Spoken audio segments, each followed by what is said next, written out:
Hello. 6 years తర్వాత ఒక satisfactory Sankranti అండి నాకు. అంటే లాస్ట్ ఇయర్ కూడా చాలా పెద్ద హిట్, కానీ అనుకున్నంత సాటిస్ఫాక్షన్ లేదు డిస్ట్రిబ్యూటర్ సైడ్ నుంచి కానీ వీటి నుంచి కానీ. కొంచెం 100% ఒక సాటిస్ఫాక్షన్ ఉంటుంది కదా సినిమా హిట్ అయితే. లాస్ట్ ఇయర్ చాలా మంచి సినిమా తీసాము, చాలా టెక్నికల్గా స్ట్రాంగ్ సినిమా తీసాం, కానీ అంత సాటిస్ఫాక్షన్ లేదు. ఈసారి మాత్రం ఆఫ్టర్ 2020 అలవైకుంఠం బృందావన్ అంత సాటిస్ఫాక్టరీ సంక్రాంతి నాకు. దానికి ఇలాంటి సంక్రాంతి మళ్ళీ ఇచ్చినందుకు ఆడియన్స్కి ఐఎమ్ రియలీ గ్రేట్ఫుల్ అండి. ఆడియన్స్తో పాటు ఈసారి ఏంటో ప్రతిసారి నన్ను బాగా ప్రేమగా చూస్తున్న నా మీడియా కూడా ఈ సినిమా నాకు ఆడాలి అని చాలా గట్టిగా కోరుకున్నారు అందరూ. దానికి మీడియా కూడా చాలా థ్యాంక్స్ అండి. మీడియా అంతా ఒక్కొక్క స్టేజ్లో లాస్ట్ 6 monthsలో 2 సినిమాలు సరిగ్గా పర్ఫామ్ చేయనప్పుడు తర్వాత నుంచి ఇప్పుడు ప్రొడ్యూసర్ సర్కిల్లో కూడా ఇప్పుడు మా ఫ్రెండ్స్ కిల్లార్ సతీష్ గారు కానీ, సుప్రియ గారు కానీ, స్వప్నక్క కానీ, వెంకట్ బోయినపల్లి గారు, ఇలా మేము రెగ్యులర్గా తిరిగే వాళ్ళంతా, బాపీబాయ్ అందరూ కూడా ఖచ్చితంగా నాకు ఈ సినిమా ఆడాలని అదే ఫీల్డ్లో కాంపిటేటివ్ ఫీల్డ్లో ఉన్నా కూడా చాలా గట్టిగా అనుకున్నారు అందరు ఈ సినిమా ఆడాలి ఖచ్చితంగా మాకని. సో వీళ్ళందరూ బ్లెస్సింగ్స్తోనే యాక్చువల్లీ ఇంత హెవీ కాంపిటీషన్లో వచ్చినా విత్ స్టాండ్ అయ్యాం గట్టిగా. తర్వాత ఒక 72 hours నుంచి మా ఫ్యాన్ బాయ్స్ అంతా ఒకటే డ్యూటీ చేస్తున్నారు గ్రూపులు, సోషల్ మీడియా అంతా. ఫ్యాన్ బాయ్స్ అంటే మరి నా ఫ్యాన్ బాయ్స్ అలా అనుకోకండి, ఎవరి ఫ్యాన్ బాయ్స్ మీ అందరికి బాగా తెలుసు. సో మా బాయ్స్ అందరికీ చాలా థ్యాంక్స్. అసలు 72 hours నుంచి కంటిన్యూస్గా డ్యూటీ చేస్తున్నారు. ఇంకొక 1 week 10 days ఇలానే సపోర్ట్ చేయండి. పెద్ద రెవెన్యూస్తో ఎండ్ అవ్వాలి. మీకు ఎలాంటి రిటర్న్ గిఫ్ట్ ఇవ్వాలి, ఎంత రేంజ్లో ఇవ్వాలి అనేది నాకు బాగా తెలుసు. త్వరలో అన్నీ అనౌన్స్ చేస్తాము. తర్వాత మా డిస్ట్రిబ్యూటర్లు ఇప్పుడు రాజాసాబ్ లాగా మనశంకర్ వరప్రసాద్ గారు, చిరంజీవి గారు అలాంటి పెద్ద సినిమాలు వస్తున్నా కూడా, శిరీష్ అన్న అయినా, వైజాగ్ వీరనాయుడు గారు అయినా, భాస్కర్ రెడ్డి అని, నెల్లూరు భాస్కర్ రెడ్డి గారు, వెంకట్, కృష్ణా జిల్లా డిస్ట్రిబ్యూటర్స్ కానీ, ఓవర్సీస్లో సంజయ్ కానీ, అందరూ 2 పెద్ద సినిమాలు వస్తున్నా కూడా, నేను ఒక మిడ్ రేంజ్ సినిమాతో వస్తున్నా కూడా స్ట్రాంగ్గా థియేటర్స్ ఆ పెద్ద సినిమాలతో పాటు ఈక్వల్గా హోల్డ్ చేసి నాకు బాగా సపోర్ట్ చేసి నన్ను నమ్మి మిడ్ రేంజ్ సినిమాతో వస్తున్నా కూడా రాయలసీమలో ఇప్పుడు కుమార్ కానీ, శివ కానీ, వరదారెడ్డి కానీ, సురేష్ అని అన్ని చోట్ల స్ట్రాంగ్ థియేటర్స్తో హోల్డ్ చేసి మననే కొంచెం మంచి రెవెన్యూలు కనబడుతున్నాయండి 2 daysలోనే. ఇప్పుడు మా హీరో కానీ, చిన్మయ్ కానీ, హీరోయిన్ అంతా ఎక్సైట్ అయిపోతున్నారు 41 crores గ్రాస్ అని. అదంతా మా డిస్ట్రిబ్యూటర్లు మిడ్ రేంజ్ సినిమాను కూడా అంత గట్టిగా నన్ను నవీని నమ్మి అన్ని థియేటర్స్ హోల్డ్ చేశారు. దానికి చాలా థ్యాంక్స్ అండి డిస్ట్రిబ్యూటర్స్ అందరికీ. సారీ, నేను యాక్చువల్లీ సంక్రాంతికి సినిమా వేసి కొట్టాలనేది ఒక నాకు ఈగో. ఎందుకంటే ప్రతి ప్రొడ్యూసర్కి ముందు సంక్రాంతికి సినిమా పడి హిట్ అవ్వాలి, దానికి డిస్ట్రిబ్యూటర్ కమిషన్ వస్తే అది పెద్ద హిట్ అయితే అది ఒక చిన్న ఈగో సాటిస్ఫాక్షన్ కదా. సో అది 2-3 మధ్యలో 2 సార్లు మిస్ఫైర్ అయినా ఈసారి దాన్ని 100% లేకపోతే 1000% సాటిస్ఫై చేసిన దానికి నాకు పూర్తిగా సపోర్ట్ చేసిన నవీన్కి వెరీ థ్యాంక్ఫుల్ యాక్చువల్లీ. ఎందుకంటే ఎప్పుడు సినిమా వచ్చి పోవటము, హిట్ అవ్వడం అని ఒక, కానీ సంక్రాంతి టైంలో వచ్చిన సినిమా ఇప్పుడు ఆడటం అనేది కొంచెం ఈగో ఫ్యాక్టర్ అయిపోతుంది ఎవరికైనా, ప్రొడ్యూసర్కైనా, డైరెక్టర్కైనా, హీరోకైనా అందరికి. ఎందుకంటే సంవత్సరం అంతా అది గుర్తుండదు సంక్రాంతికి వచ్చిన సినిమా అన్నట్టు లెక్కలో.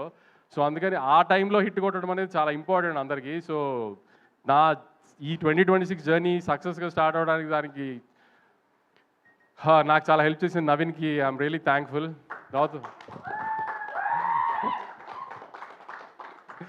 తర్వాత మా మీనాక్షి లాస్ట్ ఇయర్ సంక్రాంతికి వస్తున్నాం రిలీజ్ అయింది.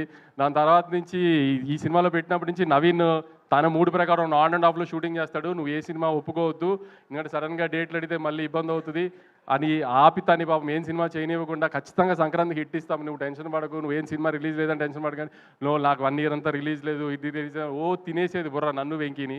కానీ అలానే ముందు ఈ సినిమాని అదే 12th 13 చెప్పాను, అమ్మ తల్లి నీకోసమైన సినిమా లేకపోతే మా బుర్ర తినేస్తావు, సంవత్సరం అంతా రిలీజ్ లేదు ఇది అది అని. Now you హ్యాపీనో.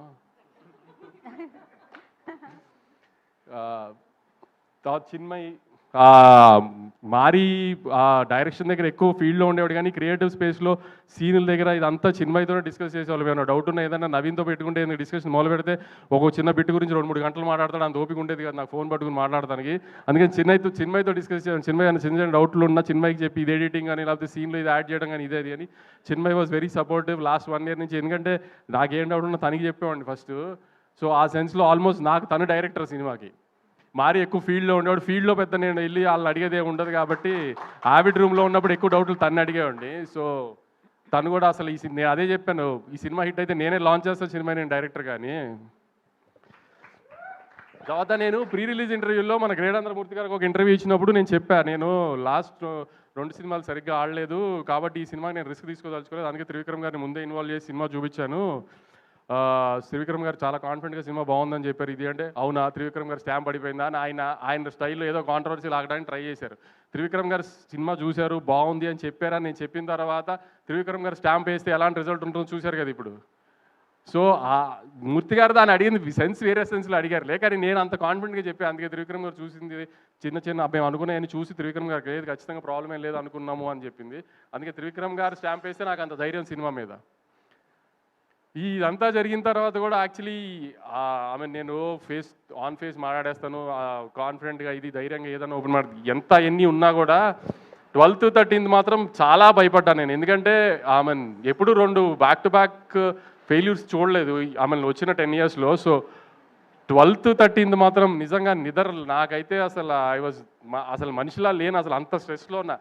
నన్ను అంత స్ట్రెస్లో చూసి మా బాబాయ్ భయపడిపోయారు. అసలు ఏంటి ఎందుకు ఇంత స్ట్రెస్ పడుతుంది, సినిమా హిట్ ఫ్లాప్ ఏమైంది, ఇది కాకపోతే ఇంకోటి దానికంత ఎందుకు అంత అని. కానీ అసలు దాంట్లో మాత్రం మా బాబాయ్ ఆ 2-3 రోజులు నాతోనే నేను ఇష్టం వచ్చినట్టు ధైర్యంగా మాడతాను ఇది అంటారు కదా, వెనకాల ఆయన ఉన్నారనే ధైర్యంగా మాడతాయి, ఏమన్నా అయినా ఆయన ఉన్నారో చూసుకుంటారు అని. సో మీరు అందరూ అనుకుంటారు ఏదో సినిమా రిజల్ట్ హిట్ ఫ్లాప్, కానీ కొంతమందికి మాత్రం అది కొంచెం గట్టిగా తగులుతుంది హిట్ ఫ్లాప్లు. అలాంటి దానికే కొంచెం ఎక్కువ స్ట్రెస్ అవుతాం. సో ఆ స్ట్రెస్ నుంచి ఇప్పుడు మొహంలో మీరు 13th రోజున ప్రెస్ మీట్కి ఇవాళ ప్రెస్ మీట్కి మొహంలో తేడా తెలుస్తుంది మీకే అబ్జర్వ్ చేస్తే. అంత స్ట్రెస్ పడటంలో ఈ సినిమాకి సంబంధించి.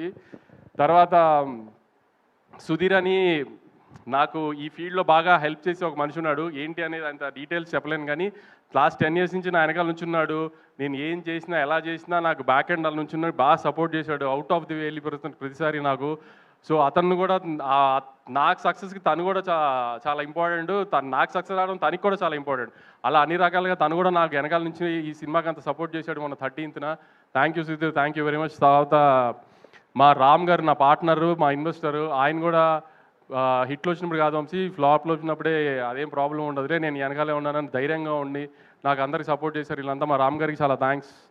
ఇంకేమన్నా మిస్ అయ్యి ఉంటే ఐఎమ్ రియలీ సారీ. మిక్కీ ఎప్పుడు ఏది ఓపెన్గా మాట్లాడు నాతో, ఇది బాగుంది అది బాగాలేదు ఎప్పుడేం డిస్కస్ చేయడు. కానీ 10th 9th final mix check చేసేసిన తర్వాత నాకు ఒక వాయిస్ నోట్ పెట్టాడు.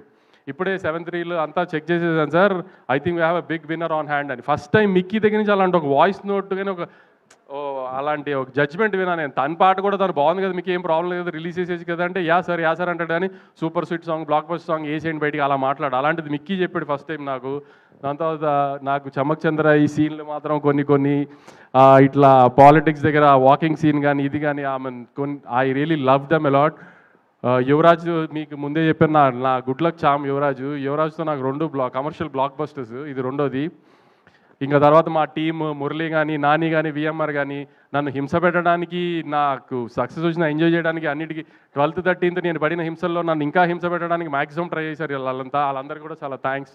ఇంకా సందీప్కి, వేణుగోపాల్కి, వంశీకాకాకి వీళ్ళందరూ బ్యాక్ ఎండ్ నుండి 5 సినిమాలు వస్తున్నప్పుడు సినిమాని జనాల్లోకి తీసుకెళ్ళి ప్రమోట్ చేయడం కూడా చాలా కష్టం. అలాంటి టైంలో కూడా వీళ్ళందరూ కొంచెం డే నైట్ ఉండి సినిమాని జనాల్లోకి మ్యాక్సిమం తీసుకెళ్ళడానికి ట్రై చేసాం. ఎందుకంటే ఆల్రెడీ ఒక పెద్ద సినిమా మార్కెట్లో హెవీగా వెళ్ళిపోయిన తర్వాత వచ్చి ఒక మిడ్ రేంజ్ సినిమాని కూడా జనాల్లోకి తీసుకెళ్ళి జనాలకి ఆ సినిమా వచ్చింది అది బాగుంది అని తెలిసేటట్టు చేసి దాన్ని టికెట్లు కొనాలి అంటే ఆ సినిమా టాక్తో పాటు దాన్ని జనాల్లోకి తీసుకెళ్ళడం ఎంత ఇంపార్టెంటో దానికి మా ముగ్గురు డిజిటల్ మీడియా కానీ, సందీప్ కానీ, పిఆర్ వేణుగోపాల్ గారు కానీ, వంశీకాక కానీ చాలా ఎఫర్ట్ పెట్టారు. చాలా థ్యాంక్స్ అండి అందరికీ. ఫైనల్గా ఆడియన్స్కి నాకు ఆఫ్టర్ 6 years ఒక proper Sankranti commercial block buster ఇచ్చిన చాలా థ్యాంక్స్ అండి. ఈ సపోర్ట్ అంతా ఇలానే ఉంచి నెక్స్ట్ 2 weeks కూడా సినిమా చూసి మంచి లాంగ్ రన్ ఇచ్చి ఇంకా పెద్ద హిట్ చేయాలని కోరుకుంటున్నాను. థ్యాంక్స్ అండి. Thank you so much Vamsi garu. మీరు ఎప్పుడు ఇలానే మాట్లాడాలని కోరుకుంటూ ఉన్నాను అనమాట.